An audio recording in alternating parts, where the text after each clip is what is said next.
بسم اللہ الرحمن الرحیم۔ ایک چینی ڈاکٹر ایک دن مسجد میں گیا۔ اس نے دیکھا کہ ایک مسلمان منہ ہاتھ دھو رہا ہے۔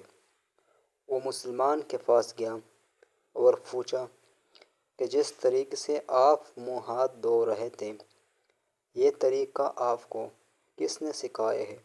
مسلمان نے جواب دیا، ہم اس طرح منہ ہاتھ دھونے کو وضو کہتے ہیں، اور یہ طریقہ ہمارے نبی اکرم صلی اللہ علیہ وآلہ وسلم نے ہم کو سکھایا ہے۔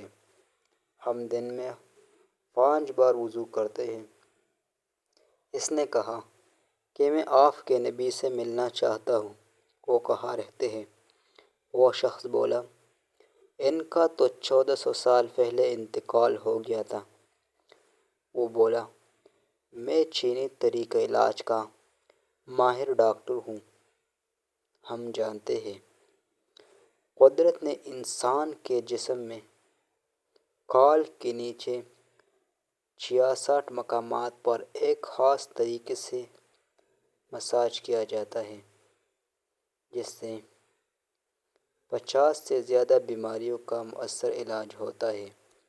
میں نے دیکھا کہ آپ جس طریقے سے وضو کر رہے تھے، اس میں آپ نے وضو کے دوران جسم کی ایسی 62 جگہوں پر ہاتھوں سے مساج کیا جہاں قدرت نے سوئچ نصب کر رکھے ہیں، اور دن میں 5 دفعہ وضو کرنے کی وجہ سے آپ کی بہت سی بیماریاں خود بخود غیر محسوس طور پر آپ کے جسم سے رفع ہوتی رہتی ہے، جس کا آپ کو احساس بھی نہیں ہوتا ہے۔